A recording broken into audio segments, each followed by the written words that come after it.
একটি এলাকা শুধু মানচিত্রের নাম নয়, এটি মানুষের স্বপ্ন, সংগ্রাম আর সম্ভাবনার গল্প। ঢাকা ১৯ সাভার আশুলিয়া, যেখানে প্রতিটি মানুষ চায় সম্মান, প্রতিটি তরুণ চায় সুযোগ, আর প্রতিটি পরিবার চায় নিরাপদ আগামী। এই স্বপ্নগুলোকে শুধুমাত্র ইস্তেহারে নয়, বাস্তবে রূপ দিতে যিনি দীর্ঘদিন ধরে কাজ করে চলেছেন, তিনি ডাক্তার দেওয়ান মোহাম্মদ সালাউদ্দিন বাবু। আপনাদের সম্মান নিয়ে যেন কাজ করতে পারেন, এটার জন্য আমি নিশ্চয়তা দিতে পারি। তিনি বিশ্বাস করেন জনগণ শুধু ভোটার নয়, জনগণই নীতি নির্ধারক, জনগণই শক্তি। শিক্ষা হবে অধিকার, বিলাস নয়। এই লক্ষ্যে তিনি দীর্ঘদিন যাবৎ কাজ করে যাচ্ছেন। প্রতিটি শিশুর জন্য মানসম্মত শিক্ষা, স্কুল অবকাঠামো উন্নয়ন, দরিদ্র মেধাবী শিক্ষার্থীদের জন্য বৃত্তি, একটি উচ্চ বিদ্যালয়, একটি প্রাথমিক বিদ্যালয় এবং একটি ল কলেজ সহ মোট ২টি কলেজ প্রতিষ্ঠা তারই ফলাফল। স্বাস্থ্য, যেহেতু তিনি নিজেই একজন চিকিৎসক, তাই চিকিৎসক হিসেবে তিনি জানেন একটি অসুস্থ পরিবার মানেই একটি থেমে যাওয়া স্বপ্ন।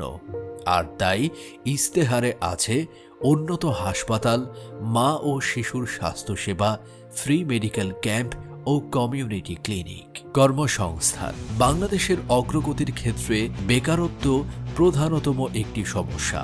বর্তমান তরুণরা সেই প্রজন্ম যারা শুধু প্রতিশ্রুতি শুনতে চায় না, ফলাফল দেখতে চায়। তারা চাকরি চায়, দক্ষতা চায়, নিরাপত্তা চায়। তাই বেকার তরুণদের কর্মসংস্থানের জন্য ঢাকা ১৯-এ শিল্পভিত্তিক কর্মসংস্থান ও স্কিল ডেভেলপমেন্ট ট্রেনিং এর ব্যবস্থা করা হবে, যেমন Chinese language course, Microsoft Office program, graphics design course, digital marketing course, video editing course, web development course, public speaking course, leadership training, news presentation course, art and craft course.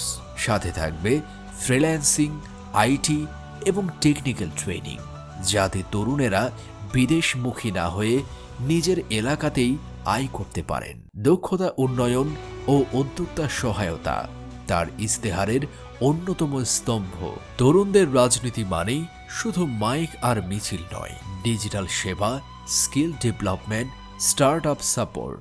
Dhaka ১৯ Savar Ashulia, তবে একটি smart constituency. আপনাদেরকে সাথে নিয়ে, পাশে নিয়ে এই এলাকা উন্নয়ন, রাস্তাঘাট, মসজিদ, মাদ্রাসা, শিক্ষা প্রতিষ্ঠানে ভবন করি।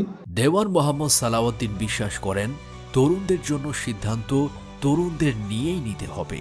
ইয়ুথ ফোরাম, স্পোর্টস টুর্নামেন্ট, সাংস্কৃতিক প্রোগ্রাম, এই প্ল্যাটফর্মগুলো চলবে তরুণদের নেতৃত্বে। এমন একটা স্পেশাল মাঠ হবে, বৃষ্টির পানি থাকবে না, যেটা সাভারের কোনো জায়গায় এরকম স্পেশাল মাঠ হবে না। খেলাধুলা শুধু বিনোদন নয়, এটি শৃঙ্খলা আর নেতৃত্ব শেখায়। তিনি বিশ্বাস করেন নিয়মিত খেলাধুলায় অংশ নিলে তরুণেরা শারীরিক ও মানসিকভাবে আরও শক্তিশালী হবে এবং ক্রীড়া চর্চাকে পেশা হিসেবে রূপান্তরিত করা হবে। জনকল্যাণমূলক কাজ, দুর্যোগে ত্রাণ, অসহায় পরিবারের চিকিৎসা, মসজিদ, মাদ্রাসা ও সামাজিক প্রতিষ্ঠানে অনুদান, এই কাজগুলো সব সময়ই তিনি তার দায়িত্ব নিজের মনে করেন। এভাবেই তিনি সাধারণ মানুষের পাশে থাকতে চান সব সময়। ঢাকা ১৯-এর গ্রাম থেকে শহর, রাস্তাঘাট, ড্রেনেজ, পানি, বিদ্যুৎ, নিরাপত্তা ও পরিবেশ সবখানেই তার ছোঁয়া রয়েছে। এছাড়াও সাভার ও আশুলিয়াকে সন্ত্রাস ও চাঁদাবাজ মুক্ত করার লক্ষ্যে দীর্ঘদিন ধরে কাজ করে যাচ্ছেন। মাদকের বিরুদ্ধে আমরা নির্বাচনের পরে যুদ্ধ ঘোষণা করব। এই যে চাঁদাবাজি, নিরহ মানুষের উপর হয়রানি, এগুলা থাকবে না। সংবর্ধনা আসে কাজের স্বীকৃতি হিসেবে। মানুষের ভালোবাসাই তার সবচেয়ে বড় পুরস্কার। তিনি নেতা হয়েছেন পোস্টারে নয়, মানুষের হৃদয়ে জায়গা করে।